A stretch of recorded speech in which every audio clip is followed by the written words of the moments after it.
Today's our topic is resultant of a force and a couple. Now, in this we have to prove that single force and a coplanar couple together acting on a rigid body can't balance but are equivalent to a single force equal and parallel to given force. अब इसमें हमारे पास है क्या चीज, देखो अपने को ये एक कपल दिया हुआ है। कपल तुम्हें पता है, equal and opposite two forces acting along point A and B. A और बी को हमने ज्वाइन किया तो ये इनका लाइन ऑफ एक्शन हो गया। हमने फोर्सेस को, क्योंकि पैरेलल होती है तो इस तरीके से रोटेट कर लेते हैं हम कि ये ए बी के साथ परपेंडिकुलर हो जाए और फिर उस परपेंडिकुलर लेंथ को मैंने पी कंसीडर कर रखा है। और इसी तरीके से फिर अब दूसरी वैल्यू अपने पास क्या हो गई, ये तो कपल दिया हुआ है और एक ये ओ पॉइंट से ये एफ फोर्स गिवन है। अब हमें पता है कि हम एक कपल को दूसरी जगह पे शिफ्ट कर सकते हैं। किस तरीके से, एफ इंटू ओ डी पे मैंने शिफ्ट कर दिया कपल को, equal to movement of couple P into P की शेप में। क्योंकि मूवमेंट ऑफ कपल, इस वाले कपल का मूवमेंट कितना है, P इंटू पी। तो मैंने इस मूवमेंट के इक्वल एक और कपल, क्योंकि गिवन फोर्स मेरी F थी तो मैंने F इंटू ओडी के अलोंग इसको शिफ्ट कर दिया। तो ये मैंने किस तरीके से लिया, क्योंकि O मुझे गिवन पॉइंट है तो मैंने O पॉइंट के अलोंग ही एक फोर्स ये इस F के बिल्कुल इक्वल एंड अपोजिट सेंस में कंसीडर कर ली और एक कहीं और पॉइंट ले लिया D, जो भी बनेगा इस वैल्यू के अकॉर्डिंग, जो भी डिस्टेंस बनेगा ओडी का उतने डिस्टेंस पे एक पॉइंट D ले लिया और इस F के पैरेलल एक लाइन ट्रेस कर दी। ठीक है, अब इससे मेरे पास हुआ क्या, देखो O पॉइंट के अलोंग मेरे पास दो फोर्सेस आ गई। एक तो ये अपवर्ड डायरेक्शन में से इसको मैं कह दूं M और इसको मैं कह देती हूं N। एक तो हो गया OM डायरेक्शन में, दूसरा हो गया ON डायरेक्शन में, इक्वल एंड अपोजिट, तो ये दोनों एक दूसरे को बैलेंस कर देंगे। पर मेरे पास D पॉइंट पे भी अभी भी एक फोर्स बच गई जो कि किसी भी तरीके से बैलेंस नहीं होगी। यानी कि अगर हमारे को एक कपल और एक फोर्स दिया हुआ है तो सिस्टम बैलेंस नहीं हो सकता और हमारे पास एक फोर्स जरूर बचेगी। अब इसी तरीके से अब हमारे पास नेक्स्ट क्या है कि जैसे अब ये फोर्स है, ये डिस्प्लेस कितने से हुई, तो जो ये O और D का डिस्टेंस है मैक्सिमम हो क्या सकता है कि जो ये फोर्स आई है, नई फोर्स आ गई, अब वो आई कितनी है, वो इस फोर्स के इक्वल फोर्स आई है, लेकिन वो कुछ एक डिस्टेंस से डिस्प्लेस्ड हो गई। तो जो ये डिस्टेंस डिस्प्लेस्ड हुआ है वो वैल्यू कितनी आई है, वो वैल्यू आई है OD is equal to P into P over F।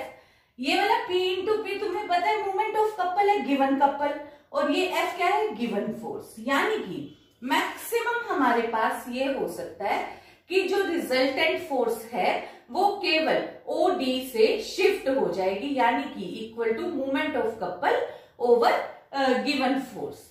अब ऐसे ही अपने पास एक और आर्टिकल है जिसके अंदर, अब देखो यहां तो हमने क्या किया था, एक फोर्स दी हुई थी, एक कपल दिया हुआ था, उसको हमने एक सिंगल फोर्स में बताया है कि लास्ट में एक सिंगल फोर्स बच गई। अब यहां पे मुझे ए पॉइंट से एक फोर्स दी हुई है, ए के अलोंग एफ फोर्स दी हुई है। अब मैं इस फोर्स को ब्रेक करूंगी एक फोर्स और एक कपल में। कैसे, देखो अब मेरे पास अब यहां से क्या चीज आ गई, अब मैंने, क्योंकि F गिवन फोर्स है एट पॉइंट A और O एक ये कोई गिवन पॉइंट है जिसके अबाउट मुझे मूवमेंट निकालना है। मुझे एक्चुअली प्रूफ क्या करना है, proof that any force is equivalent to an equal and parallel force at an arbitrary point together with the couple of movement equal to movement of given force about that point। तो वो given point कौन सा हो गया, O point हो गया। तो मैंने अब ये गिवन पॉइंट O है जिससे मुझे इस फोर्स का मूवमेंट निकालना है। और तुम्हें इस फोर्स का मोमेंट पता है कितना होता है? कितना होता है? Force multiplied perpendicular distance. अब मैंने ये तुम्हारे को बताया क्योंकि फोर्स पैरेलल होती है और हम इसको इस तरीके से रोटेट कर देते हैं कि वो एक दूसरे के साथ, मतलब ये जो फोर्स है इसके साथ परपेंडिकुलर हो जाए। अब मैंने O पॉइंट से दो फोर्स इंट्रोड्यूस करी, equal and opposite. Equal and opposite, एक तो करी O से C की तरफ गई, दूसरी O से B की तरफ आई। तो ये इक्वल एंड अपोजिट फोर्सेस मैंने इंट्रोड्यूस करी, तो ये रिजल्ट को बैलेंस कर रही है, ये किसी भी तरीके का इफेक्ट नहीं डालेंगी, हमें पता है, क्योंकि इक्वल एंड अपोजिट फोर्सेस हैं। लेकिन अब इससे मेरे पास हो गया क्या? देखो, एक तो ये वाली फोर्स और एक ये फोर्स, इन्होंने मिलके क्या बना लिया? कपल बना लिया। और मेरे पास देखो पहले क्या थी? एक सिंगल फोर्स, अब क्या हो गया? एक ये कपल हो गया और एक ये फोर्स हो गई OC के अलोंग। तो अब जो ये मेरे पास रिजल्ट आया है, फिर यहां से, और OL मैंने परपेंडिकुलर डाला हुआ है O से इस AK के ऊपर, ठीक है। तो यहाँ पे जो the force F at A and F at O along OB form a couple and of the moment, अब जो ये मूवमेंट है इसका कितना होगा? फोर्स इंटू OL होगा। और तुम्हारे को ये भी पता है कि अगर मूवमेंट, यही मूवमेंट किसका था? देखो कपल का मूवमेंट है, तो वो भी कितना हुआ? F into OL। और O पॉइंट के अकॉर्डिंग अगर मैं F फोर्स का मूवमेंट निकालती हूं तो भी कितना आया? F into perpendicular distance OL। Now in this question we have a bar AB whose weight is 10 kg. It is placed horizontally on two smooth pegs, one at A and other at C. An upward vertical force P is applied at point B. Show that if P is equal to 10 kg, the equilibrium of bar is not possible. अब देखो इसमें हमारे पास अब है क्या? हमने सबसे पहले तो जैसे जैसे दिया हुआ है वैसे ट्रेस करा। अपने को A B एक बार दी हुई है जो कि दो पैग A और C के ऊपर रेस्ट कर रही है, और तुम्हें पता है कि जब बार, मतलब जो भी कोई एक रोड है वो कहीं पे रेस्ट कर रही है तो एक अपवर्ड रिएक्शन भी होगा। तो वो अपवर्ड रिएक्शन एक तो ऑब्वियसली और वो पैग के ऊपर ही होगा, तो वो एक तो A पॉइंट से R1 और एक C से R2 के अलोंग होगा। क्योंकि बार नीचे गिरने की टेंडेंसी रखेगी पर वो गिरती नहीं है, वो एक सपोर्ट उसको मिल गई, तो हमारे पास रिएक्शन आ जाती है अपवर्ड डायरेक्शन, क्योंकि वेट की डायरेक्शन हमेशा वर्टिकली डाउनवर्ड होती है। तो जो ये बार का वेट है ये हमें 10 kg दिया हुआ है, और ये भी हमें पता है कि ये वैसे मिड पॉइंट से बार के, अगर नहीं दिया हुआ होता तो सेंटर ऑफ ग्रेविटी बार का, रोड का मिड पॉइंट होता है, तो AB का मिड पॉइंट सपोज हमने G कंसीडर कर लिया, और जो वेट है वो वर्टिकली डाउनवर्ड ही एक्ट करता है, तो रोड का वेट जो है वो 10 kg G point centre of gravity से डाउनवर्ड एक्ट कर रहा है। तो अब मेरे पास अब क्या हो गया? एक तो ये फोर्स हो गई, एक दो ये रिएक्शंस हो गई। अब फिर मेरे को कहा है कि B पॉइंट पे मैंने एक फोर्स अप्लाई करी है, और पहले P कहा और फिर P की वैल्यू 10 देती, तो इसलिए मैंने डायरेक्ट ही 10 kg लिख लिया।